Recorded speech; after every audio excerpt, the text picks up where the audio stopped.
what the Kwawa culture is and some of the cultural display we do practice in the community of Kwawa. Welcome to today's video.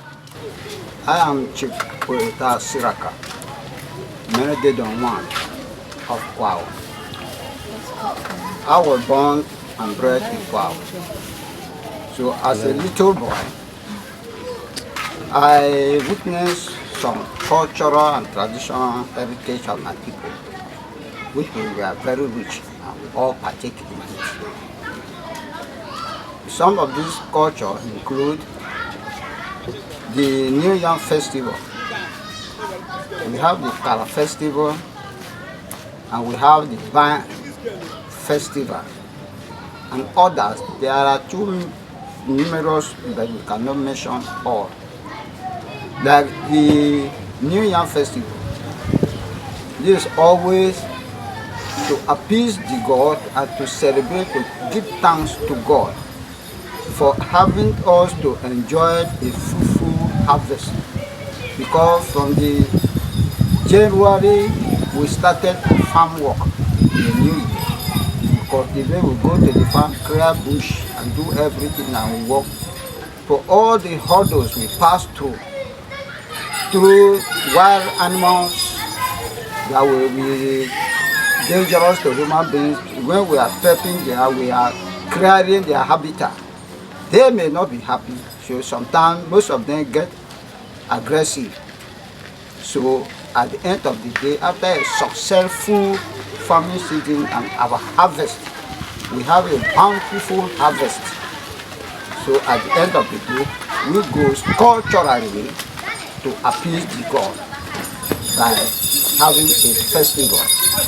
We dance, the women, the men, the children, all we come out, we play our traditional dances and the rest, tie our rich cultural attires, and after that we went to church and give thanks to the Almighty for providing us with such obligation. Then we have the Kara Festival. This Kara Festival is mainly for the fishermen of various, because we have various types of fishing. There are those who went to the forest, to the swamp, not even the swamp, they went there to do their fishing, and others went to the sea, the high sea. We paddle our canoe as far as from Kwawa community to places like Boni, like Kula, like even we paddle as far as Iboro in Akwa Ibom State, to Nembe and some other places to do our fishing. The Kara itself is only made for the fishing of bonga fish or what we call moss keeper. Moss keeper have about two types. We have Kobe and we have Epien. So the other group of fishermen, they carried their fishing nets and went to the high sea. Some of our people also fish as far as Cameroon to do their fishing. And when they come up, we have to celebrate and thank God for having us cross the mighty ocean, where they have the sharks, you have the hippopotamus, we have all these wild fishes that are dangerous to human beings. But at the end of the day, we come out successful, and that's why we have to throw a festival for them. And we eat, we entertain our friends, our visitors, our loved ones, we celebrate.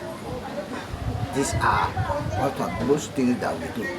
Then the most important festival we have in Canada, after that of the New Yam and that of the Kara, we have the Ban festivals. All those festivals are for the women who do pot making, because our major occupation is the female folks.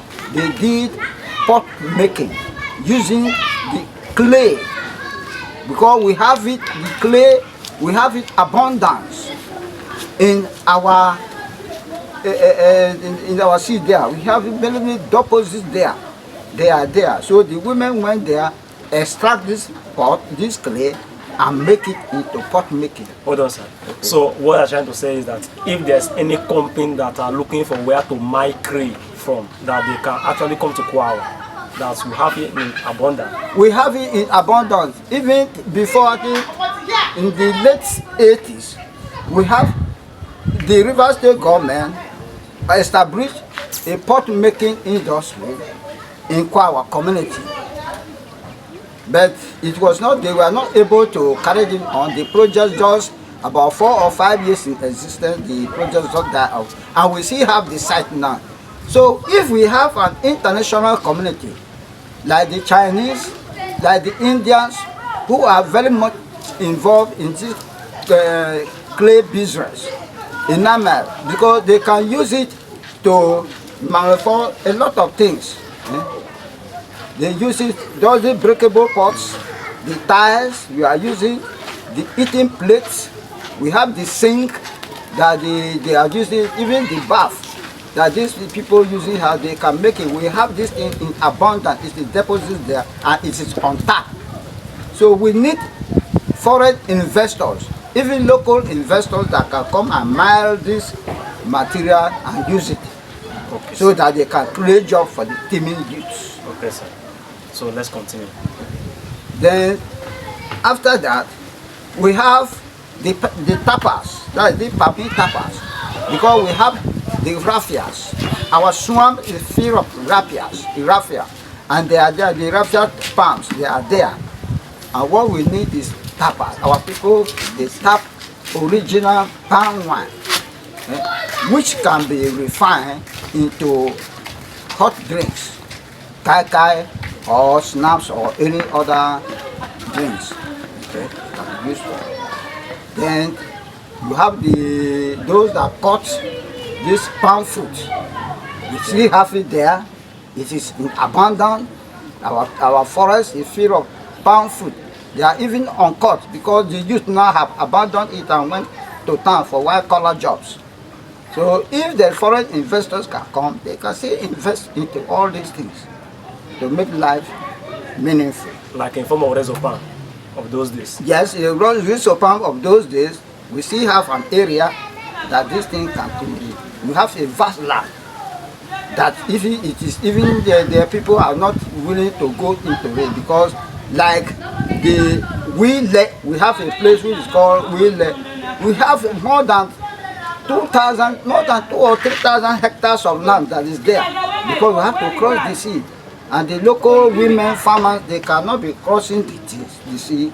They just go and do their minor farming activities, which is just cultivation of cassava and yam and some other local, which is not enough. These are the things. Okay, sir. So can you explain more about the duakana? What we call duakana? Or was that the one you were explaining? The duakana, that was I explained before. Okay, that's what you explained before. That it is always used in remembrance to celebrate our farming